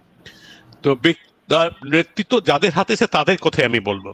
তারা যে করতে পারছেন না, আপনি যেহেতু আমরা সবাই জানি, এমন কেন করতে পারছেন, বহুবার এটা আলোচনা করে। সোজা কথা হইতেছে, আপনার নিজের মধ্যে যদি দুর্বলতা থাকে, আপনার আমার চারিত্রিক দুর্বলতা থেকে, আমার যদি হইতেছে আপনার শক্তির দিকে, আমার হইতে দক্ষতার দুর্বলতা থাকে, আমি পরের উপর নির্ভর করি। আমি যদি শক্ত যদি হয়, মানে যদি আপনার দুর্বলতা না থাকে, আমার জ্ঞান বুদ্ধি, আমার চারিত্রিক আপনার গুণাবলী যদি আপনার হতেছে পবিত্র থাকে, আপনার কোনো ইসের ঊর্ধ্বে থাকে যে আপনার সমালোচনা, তাহলে আমি করবো না, পর নির্ভর করবো না। আমি ওই জন্য পরনির্ভর হই, কারণ আমি দুর্বল। এবং আরেকটা জিনিস আমার যেটা মনে হয়, যেটা আমরা আলোচনা করেছি, আমার মনে যে ধারণাটা হইতেছে বিএনপির উপরে, এবং যারা এখনো ভারতের আমরা পদলেহন করে তাদের উপরে যেটা আছে, সেটা ধারণাটা হচ্ছে এই যে ভারতের সাহায্য ছাড়া, তাদের আশীর্বাদ ছাড়া এই দেশের কোনো পার্টি ক্ষমতায় থাকতে পারবে না। এটা তাদের মধ্যে ঢুকিয়ে দেওয়া হয়েছে। তা আমি মনে হয় এটা তাদের মূর্খতা।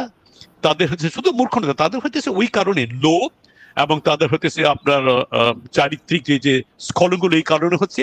এবং কারণ আপনি যে নামগুলো উচ্চারণ করে, তাদের অনেকের মধ্যে তাদের যে দুর্বলতাগুলি আছে, সেটা সম্বন্ধে ভারত অবহিত, জানে, এবং তাদের সব তথ্যই আছে, সেখানেই তারা আটকা। এবং সেই জন্য তারা জানে এদের সাহায্য ক্ষমতা যেতে পারবো না। কিন্তু আজকে যে তারা নির্ভর তাদের দেশের জনগণের উপরে, যাদের পরিষ্কার বলেও দিতে এই কথাটা, হ্যাঁ আমার এই দোষ আছে, আমি স্বীকার করি, কিন্তু আমি অনুতপ্ত, আমি দেশের মানুষের ক্ষমা চাচ্ছি, আমি দেশের মানুষের কল্যাণ ছাড়া দেশের কোন সময় এক পর্যায়ে থাকবো না। আপনারা আমার সাথে আছেন কিনা বলেন, আমি সত্যের প্রতি থাকবো, দেশে আপনি ইন্টারেস্ট থাকবো, তাহলে দেশের মানুষ কিন্তু ক্ষমা করে দিত, তাদের অতীতের ভুল ক্ষমা করে দিত। সেটা তার করতে রাজি, কারণ দুর্বল, চারিত্রিক ভাই তো দুর্বল। কিন্তু সবকিছু বলার পরে দেখো, আমি একটা কথা নিয়ে শেষ করতে চাই। আমরা সব সমস্যা নিয়ে আলোচনা করলাম, আমি ঘুরে ফিরে সেই আগের কথা চলে আসি, হোয়াট ইজ দ্য সলিউশন? আমাদের সলিউশন তো বের করতে, সমাধান বের করতে হবে। If you want this country to stay, which I believe this country has to stay, has come to stay, তাহলে কি করণীয় আছে আমাদের? করণটা কি? এই বস্তা বস্তা আবর্জনা দিতে দেশে হবে না, এই আবর্জনা হচ্ছে আমাদের গার্বেজে ট্র্যাশ করতে দিতে হবে। তাহলে কি করবার, কি করার আছে? আমার যেটা হচ্ছে মনে হয়, এই যে নতুন প্রজন্ম যারা আসছে, যারা আত্মহত্যা দিয়েছে 2000 ছেড়ে পেলে, এদের মধ্যে আমাদের ভবিষ্যৎ নিহিত আছে। তবে তারা ভুল ত্রুটি করছে, এদের ভুল ত্রুটি সংশোধন করার দায়িত্ব আমাদের। তাদের চোখে আঙুল দিয়ে, বাবারে এটা করিস না, এটা করা ঠিক না, এটা কর, আমরা তোর পাশে আছি। কিন্তু তাদের সবসময় কন্ডেম করা, আজকে দেখেন না বিএনপি, আমার কাছে রেকর্ড, আপনি কিছু নিশ্চয় আপনি সব রেকর্ড থাকে, বিএনপি নেতৃত্ব বলেছিল ছাত্র তখনকার সময় যখন আন্দোলন, এই ছাত্রদের আন্দোলনের মধ্যে আমাদের কোনো সম্পৃক্ততা নাই, এটা তাদের আন্দোলন, আমাদের এখানে করার কিছু নাই। এখন তারা বলছে যে আমরা আন্দোলন করেছি, আমরা শক্তি না করে ছাত্র এই হাসিনা পতন হতো না। তো সুতরাং আমরা জানি, সেই জন্য এই ছাত্রদেরকে, নবীনদেরকে, জনগণদের আমাদেরকে আশ্বস্ত করতে হবে, তাদেরকে ভুলগুলো শুধরে দিতে হবে আমাদের, যে আমরা নিঃস্বার্থ, আমরা নিরপেক্ষ কোনো দল করে আমরা শুধু দেশের মঙ্গল চাই, সেটি আমাদের করণীয়। এইটাই করা উচিত। এটি করলে আমার মনে হয় এক পথ উপায় আছে, আর কোনো উপায় নেই আমাদের। আর একটা কথা আপনাকে আমি বলি, আপনার এই কথা আমি দ্বিমত পোষণ করছি না, কিন্তু আপনাকে আরো একটা কথা আমি বলছি। বিএনপি এই মুহূর্তে যদি, আমি আর আপনি বা অ্যাডভোকেট মামুন, আমরা কিন্তু অস্বীকার করব না, BNP is one of the formidable political party in Bangladesh. Now এখন বিএনপির সিদ্ধান্তের নেতৃত্বে যদি আমি ধরে নেই তারেক রহমান আছে এবং বেগম জিয়া আছে, আমরা কন্টিনিউয়াসলি বিএনপির নেতৃত্বকে সাজেশন দিয়েছি, আপনারা বিএনপির যে নেতৃত্বের প্রেসিডিয়াম আছে, যে এক্সিকিউটিভ বডি আছে, আমরা বলছি, আমরা সাজেশন দিয়েছি টকশোর মাধ্যমে, লেখনির মাধ্যমে, আপনাদের 4টা লেয়ারকে বাদ দেন, ফার্স্ট, সেকেন্ড, থার্ড, ফোর্থ, এই 4টা লেয়ারকে বাদ দেন, একেবারে কমপ্লিটলি বাদ দেন। পার্টি থেকে বহিষ্কার করার দরকার নাই, তাদেরকে উপদেষ্টা বানায় ইনঅ্যাক্টিভ করে দেন। 5ম লেয়ার টাইনা 1 নম্বর লেয়ারে চলে আসেন, কারণ 5ম লেয়ার এখনো দুর্নীতির মধ্যে ঢুকে নাই, ভারতের তাদের দিকে তাকায় নাই, কিন্তু বিএনপি আমাদের কথা শুনে না। আওয়ামী লীগরা বলছে হাসিনা তুই নেতৃত্বে থাকবি, তুই থাক, কিন্তু 5টা লেয়ার বাদ দে। আর আরেকটা কথা আপনি বলবেন, হাসিনারে আর তারেক রহমানের ক্ষমতা রেখা কি কোনো দেশ গঠন সম্ভব? সম্ভব। কিভাবে সম্ভব? একটা কারণে, মুদাসসির ভাই এবং মামুন ভাই, আমার বা আপনার বাবার নাম জিয়াউর রহমানও না, মুজিব শেখও না, আমার নাম জেকব মিল্টন, আপনার নাম কর্নেল মুদাসসির। মিং ডাইনেস্টির যুগে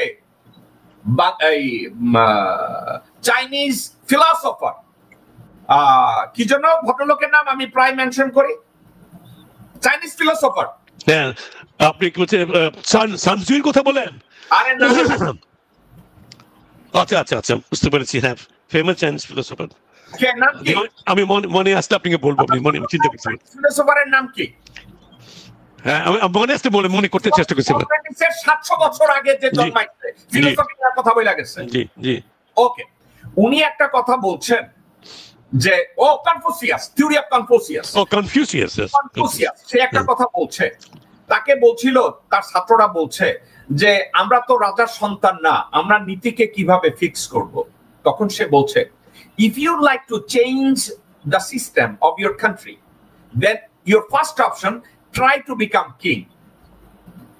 বলছে, if you cannot become king, work with the king even you find that king is stupid. তো ছাত্ররা কনফুসিয়াসে বলছে, কিং স্টুপিড জানার পরেও তার সাথে কাজ করব। বলছে, তোমরা যদি স্টুপিড কিং এর সাথে কাজ না করো, ওই শালা খারাপটারে আরো খারাপ বানাইবো। আর তোমরা যদি ওই স্টুপিড কিং এর সাথে কাজ করো, সিস্টেমের মধ্যে থাকো, তোমার ইনফ্লুয়েন্স করার একটা অপশন থাকে। এখন বাংলাদেশে লোকজনের চারিত্রিক বৈশিষ্ট্য এমন একটা পর্যায়ে গেছে, সেটা কি জানেন? আপনি একজন ভালো মানুষ, কর্নেল মুদাসসির খান, আপনি যা বলবেন আমি স্বতন্ত্র ক্যান্ডিডেট, আমি এমপি ইলেকশন করতে গেছি, লোকজন আইসা কি বলবে জানেন? আমাদের দেশের লোকজনরা, এই লোকজনরা আইসা বলবে, মুদাসসির খান আপনি ভালো মানুষ জানি, কিন্তু আপনি ওই নৌকা বা ধানের শীষ নিয়ে আসেন, নতুবা আপনারে ভোট দেব না। এখন এই দেশে, এই সমাজে আপনার তাইলে অপশন একটা আছে, ঠিক আছে হাসিনার তারই কি দেশ চালাক, আমি চলে গেলাম। কিন্তু আপনি যখন এই কথাটা বললেন, তখন কি করলেন জানেন? কনফুসিয়াসের থিওরি থেকে বাইরে গেলেন, দেশটা আরো জাহান্নামে যাবে। আমি এই মুহূর্তে সমাধানের কথা বলছেন মুদাসসির ভাই, আমি বলছি ভারতের সাথে মোকাবেলা করার জন্য একটা থিওরি শুধু। এক ভদ্রলোকের সাথে কথা হইলো, উনি কংগ্রেসম্যান ছিলেন না, উনি বিল ক্লিনটনের ন্যাশনাল সিকিউরিটি অ্যাডভাইজার ছিলেন, অ্যান্থনি লেক। সে কথায় কথায় বলছে, তোমাদের বর্ডার থেকে বিজিবি সরাই দিয়া হয় চাইনিজ আর্মি নতুবা আমাদের ইউএস মেরিনদের দ্বারা করাই দাও, ভারতের সাথে তোমার প্রবলেম জীবনে আর হবে না। এখন আমার এই আলোচনাটা নিয়ে আমি আগাইতেই পারি না, কারণ এই সাবজেক্টে কেউ কথাই কইতে চায় না। কারণ তারা কি চায় জানেন? ভারতের লগে চোরা কারবারি করব, ভারতের কাছ থেকে গোয়েন্দা বৃত্তি করে আমি ধনী হব, এমপি ইলেকশনে ভারতের মন্ত্রী, ভারতের মনোনীত ক্যান্ডিডেট হব, মন্ত্রী হব, ভারতের সাথে যোগাযোগ থাকলে আমি গোয়েশ্বর রায় হব, ভারতের সাথে যোগাযোগ থাকলে আমি আমির খসরু মাহমুদ আর সালাউদ্দিন হব, গোরখোদক আব্বাস হব। তারা ওইটা স্বপ্ন দেখে, কিন্তু কেউ যে আন্দোলন কইরা বলবে দেশের সিস্টেমটা পরিবর্তন করব, এই সিস্টেম পরিবর্তনে কেউ ধারে কাছে যাইতে চায় না। এখন আপনি বলছেন না অনেক সমস্যার মধ্যে সমাধান কি? ভাই আপনি তো সমাধানের কথা বলছেন, আমি সমাধান একটার পর একটা আপনার সাথে আলোচনা কইরা সারাদিন কাটাইতে পারবো। সমস্যাটা একটা জায়গায়। আপনি কি শুনছেন নীল ফ্রান্সিস দুরহাম একটা কথা বলছে, offer advice if someone is asking for one. আমি আর আপনি এখানে বসে খালি অ্যাডভাইসের পরে অ্যাডভাইস দেবো, আর ওই কুত্তার বাচ্চা মাদার চোদরা বসে হালুয়া রুটি খাইবো আর কইবো কি এই মুদাসসির খান আর জেকব মিল্টন হারামজাদা, হেরা ভদ্র না, হেরা কোন বালের উপদেশ দেয়? লাভ কি রে ভাই? তো আমরা কি করি জানেন? আমি কই তোরা মাদার চোদ কুত্তার বাচ্চা, শুয়ারের বাচ্চা গুলা, ভালো কথা তোরা শুনবি না। তাহলে তোরা কোন কথাটা শুনবি? আমি যেই কথাটা বললাম, বিএনপি যদি তাদের প্রথম 4টা লেয়ারকে বাদ দেয়, বিএনপি জনপ্রিয় একটা দল হয়ে যাবে, এফেক্টিভ একটা দল হয়ে যাবে। থাকুক তারেক জিয়া চেয়ারম্যান থাকুক, আমাদের কোনো অসুবিধা নাই। আওয়ামী লীগ প্রথম 5টা লেয়ার বাদ দিয়া দেখবেন একটা ফেয়ার একটা পলিটিক্যাল পার্টি হবে। সেনাবাহিনীর মধ্যে আর্মি সেনাপ্রধান ওয়াকার, ওরে আমি ওয়াকার কই না বলি, সেনাপ্রধান মির্জাফর, ওখান থেকে 4টা লেয়ার বাদ দিয়া দেওয়া হোক। এই হারামজাদা 4টা লেয়ার হচ্ছে কুত্তার বাচ্চা ভারতীয় পশু, এদেরকে বাদ দেয়, আরেকজনকে নতুন করে নেতৃত্বে নিয়ে আসুক। প্রথম 3টা লেয়ার টাচ করা যাবে না, 4র্থ বা 5ম লেয়ার টানতে হবে। বাংলাদেশের পরিবর্তন হতে হবে, এভাবে হবে, কিন্তু এটা কেউ শুনবে না। আমি আর আপনি প্রেসক্রাইব করব বা ভারত বাংলাদেশের কোন প্রকার ইনফিল্ট্রেশন থাকবে না, শুধু আপনি বিজেপি সরাইয়া দেন অন টেস্ট। আপনারা বলেন, আপনি যদি আমারে বলেন যে জেকব আমি একজন আর্মি পার্সোনাল, এই সাবজেক্টটা জানি, আপনাকে আমি বলি চায়নার সাথে দ্বিতীয় বিশ্বযুদ্ধের পরে আমেরিকা প্রতিরক্ষা চুক্তি হয়েছে। আমেরিকা কি গেছে নাকি চায়না দখল করতে? জাপানের সার্বভৌমত্বের উপরে আমেরিকা হাত দিছে? দেয় নাই। আপনারা কি এখনো জানেন যে জার্মানির সাথে আমেরিকার সিকিউরিটি প্যাক্ট আছে? জার্মানির সার্বভৌমত্বের উপরে আমেরিকা কি কোনোদিন হাত দিছে? তাইওয়ানের সাথে তাদের সিকিউরিটি প্যাক্ট আছে, সিঙ্গাপুরের সাথে আছে, সাউথ কোরিয়ার সাথে আছে। আপনি আমারে বলেন আমেরিকা কোন জায়গায় ইন্টারভেন করছে? একটা জায়গায়ও করে নাই। কিন্তু আমাদের বাংলাদেশি চরিত্র কি জানেন? কুত্তার বাচ্চা ইন্ডিয়ার মুখ খাইতে আমরা এত পছন্দ করি, মুখে কই আই হেট ইন্ডিয়া, কিন্তু কুত্তার বাচ্চারা কি বলবে? আমি ক্যালকাটা শপিং করা মিস করি, আমি ভারতে যেতে পছন্দ করি, চিকিৎসা করাইতে যেতে পছন্দ করি। তো কুত্তার বাচ্চাদের দিয়ে দেশের উন্নতি কোন জায়গা হবে রে? আমি যদি বলি আমেরিকা যাক না, সেন্ট মার্টিনে গিয়া ওদের 7th ফ্লিট ঢুকায় দেখ, আমি বলবো জিন্দাবাদ আমেরিকা যাক। আর বাংলাদেশি মাদার চোদে কুত্তার বাচ্চারা কি বলবে জানেন? পাকিস্তানিদের ঢুকানো যাবে না, আমেরিকারে ঢুকানো যাবে না, কিন্তু কারণ ভারতীয়রা হয়েছে আমার মায়ের লাল, কুত্তার বাচ্চারা তাকে ঢুকাইবো, ওইখানে কোনো কথা বলবে না। মুদস্সির ভাই, তা আপনি কোন সমাধান দিবেন এদেরকে? অ্যাডভাইস করবেন? জান ভাই, আমি এই মুহূর্তে গালি দিয়ে কথাগুলো বললাম। আমি চাচ্ছি অ্যাডভোকেট মামুন আমার এই কথাটার উপরে আলোচনা করে আপনি শোটা আজকে কনক্লুড করেন, এরপরে মুদাসসির ভাই উনিও কনক্লুড করুন, আমি আর আজকে কিছু বলবো না। মামুন ভাই, এখন আপনারা এতগুলো মানে কথাগুলো বলছেন, সেখানে সবাই সব সাথে 10 মিনিট 10 সেকেন্ড 10 করে বললে আমার একটু সময় দিয়েন, আমি সংক্ষিপ্ত বলবো। আপনি অনেকগুলো আলোচনা করছেন একসাথে, যেগুলো নাকি আমি একটু নোট করছি। এক নম্বর হলো যে আপনি যে বর্ডারের কথা বললেন, এই যে গত পরশু এই যে ফেনীর পরশুরামে 2টা লাশ ফেলছে, আর হিসাব করে দেখেন গত 10-11 মাসে প্রায় এরকমই 40-50টা হবে। এর আগে একজন অ্যাডভাইজার বলছিল পিঠ দেখাবে না, কই কিছু তো হচ্ছে না। এই ওয়াকারকে আমি এখন আর গালি দিতে চাচ্ছি না, এই ওয়াকারকে ইমিডিয়েটলি যে কোনো সৈনিক যদি তাকে যদি গ্রেফতার করে তাকে জনগণ রেওয়ার্ড দিবে। এখন আমাদের প্রশ্ন হচ্ছে, স্বাধীনতা সর্বমত রক্ষার জন্য এই সর্বশেষ এরা জীবন দিছে, এরা কোনো নির্বাচনের জন্য ভোট দেয় নাই, এই জীবন দেয় নাই, এই 17 বছর বাঁচিয়ে রাখছে। কাজে এখন সবাই সব পত্র পত্রিকা সেই নির্বাচন। আরে নির্বাচন তো পরে হবে, নির্বাচন একটা বিপ্লব হয়ে গেছে, নির্বাচন হয়েছে। এখন প্রশ্ন হচ্ছে, এখন ইউনূস সাহেবকে একটু সময় দেয়। ইউনূস সাহেব আপনি বলছেন যে রাজা যদি ভুলও করে তবু দেশে থাকতে হবে। আমি সেই পয়েন্টকে বলছি, ইউনূস সাহেবের যদি কিছু ভুল প্রান্তি থাকে, আমরা দুর্বল থাকে তারা থাকতে হবে। এখন পাশাপাশি ইউনূস সাহেবকে বলতে হবে, আপনি তো শপথ নিয়েছেন, অ্যাডভাইজারের শপথ নিয়েছেন, এই শপথ ভঙ্গের পরে আপনাদেরও বিচার আনতে হবে। তখন আপনি কি হবে? এই কথা তো আমরা বলি, কারণ সবাই ধরে নিছে ক্ষমতার পরে তাদের কোনো বিচার হয় না। তো যার কারণে একটা বিচার হওয়ার দরকার ছিল, এবং এই অঙ্গীকার নিয়ে কথা হচ্ছে। প্রথম হলো বিচার, এবং এই বিচার হলো একটি বিপ্লবী আদালতে খুব সংক্ষিপ্ত বিচার হবে 7 দিনের মধ্যে। আপনি ইরানে দেখেন না, তারা দিয়ে এত লম্বা বিচার সময় করছে। সিরিয়া কি লম্বা বিচার হয়েছে? ইরানে যখন প্রথম বিপ্লব হয়েছিল তখন তো লম্বা বিচার হয়েছে? হয় নাই। কিন্তু আমাদের দেশে 71-এর পরের থেকে কোনো বিচার হয় নাই। বলছিল হ্যাঁ যারা রাজনৈতিক করছে ভিন্ন কথা, জামাত ইসলামীর সাথে যারা কোলাবরেট করছে তাদের বিচার হয় নাই, কারণ শেখ মুজিব নিজেও জানে তারও বিচার হবে না। জিয়া রহমান আমলে যা দুর্নীতি হয়েছে উনি ভালো ছিল, তার চারপাশে লোক বিচার হয় নাই। এরপরে যারা কোনো বিচার হয় নাই, এই জন্য বলে ইনজাস্টিস টলারেটেড, ইনজাস্টিস কন্টিনিউ। তো কাজে এইটাই হয়ে গেছে। কাজে আপনি মোরালি বললেন, যাই কিছু বলেন, আমি যখন জানি যে আমার কোনো বিচার হবে না, যার কারণে ইশরাকের এই 50 কোটি টাকা গাড়ি, আরে খোকা তো আমি খুব কাছের থেকে চিনি তাকে, তো এগুলো দুর্নীতিবাজ। এখন আমার বক্তব্য হলো যে এই যে 2000 লোক মারা গেছে, এখানে যদি জ্যাকব ভাইয়ের যদি কোনো সন্তান কিংবা তার বাবা মারা যেত, আমার যদি মারা যেত, তাহলে আমার ভিতরে কি আসতো? আমার চোখের সামনে যদি আমার মেয়েকে রেপ করছে, আমি বলতাম আমি কোনো বিচার মানি না। আমার চারপাশে যে উপর ঠিক আছে, আমি 10টাকে মেরে প্রতিশোধ দিব। একটা সময় এরকমই আসে, মানুষ আইন নিজের হাতে তুলে নেয়। এখন ওইটাই করতে হবে, যেহেতু কোনো বিচার হচ্ছে না, কোনো বিচারক কিছু কাজ আছে কিছু করতেছে না। আমি পরিষ্কার আহ্বান করছি, আপনারা 3 তারিখে জড়ো হন। এই 20,000 লোক যারা আহত হয়েছে এবং এই 2000 লোক যারা আহত মারা গেছে, 10 জন করে আসেন। আর গত 54 বছরের এই আওয়ামী বাকশাল থেকে শুরু করে যত রকম খুন খারাপ হয়েছে, জিয়া রহমানের সাথে কমার বেশি, সকল ভিক্টিমরা আসেন, ক্যান্টনমেন্ট দখল করেন এবং এদেরকে ঝুলাই দেন এবং 10 জনের সামনে বিচার করবেন, কোনো অসুবিধা নাই। এবং প্রথমে বিচার করতে হবে, ভারতের এমবাসি এখানে থাকতে পারবে না, ভারতের কোনো দালাল থাকতে পারবে না। এই কথাটা যদি আপনি বললেন 72 ঘন্টার ভিতরে বাংলাদেশ ঠিক হয়ে যাবে। শুধু বিচার না, বেনামি সম্পত্তিগুলো বাজেয়াপ্ত করেন, তারপর আপনি এমবাসি চায়নার সঙ্গে সম্পর্ক করবেন না কিছু করাবেন, এটা পরের কথা। একটা কথা না বললেই হয়, আজকে এইরকম একটা কথা আপনি যেটা বলছেন মুজাহিদ সেলিম, এই কথা কেন বললো? আজকে অনেকের কথা আসে, যেমন JF-17 যেন বাংলাদেশ কেনার কথা বলতেছে, এবং কিছু আমি আজকে না বললেই নয়, আমি যেভাবে জানি অনেক আগেই বাংলাদেশ থেকে পাইলট ট্রেনিং এ পাঠিয়ে দিছে। তো এইটার কারণে এবং চীনের সাথে যে সম্পর্ক হচ্ছে, এই কারণে আজকে মাথা খারাপ হয়ে গেছে। এই সুযোগ আমেরিকাও নিচ্ছে। এইখানে যদি এই বার্মা অ্যাক্ট যদি বাস্তবায়ন করতে চায়, আজকে জিয়া রহমানের একটা সিদ্ধান্ত আমার খুব ভালো লেগেছে। জিয়া রহমান বলছিল, নেভিন তখন ছিল বার্মাকে, যে তোমরা যদি এই রোহিঙ্গারা না নাও, আমাদের প্রত্যেক হাতে রাইফেল দিয়ে পাঠিয়ে দিব। তখন সোজা হয়েছে। কাজে আমাদের আর্মি এখন মোটিভেশন হয়েছে কি, মিশনে যাব একটা অ্যাপার্টমেন্ট, দুইটা যাব দুইটা অ্যাপার্টমেন্ট। তো যে আর্মি কোনো যুদ্ধ না করেই রিটায়ারমেন্ট হয়ে যায়, যে আর্মির ভিতরে মানি ট্র্যাপ হানি ট্র্যাপ দুর্নীতি ছড়ায় গেছে, তারা কেন যুদ্ধ করবে? এই জন্য তারা ভয় পায়। কিন্তু আমি মনে করি এই দেশের সাধারণ মানুষরা যুদ্ধ করছে লুঙ্গি পড়ে। হ্যাঁ, এখানে আর্মিরা ছিল সামনে, তাদেরকে ট্রেন আপ করছে। আমরা ভারতের সাথে একটা যুদ্ধের অবস্থার মধ্যে আছি, তারা অর্ধেক পলায়ন করছে। কাজে এই বিপ্লব শেষ হয় নাই।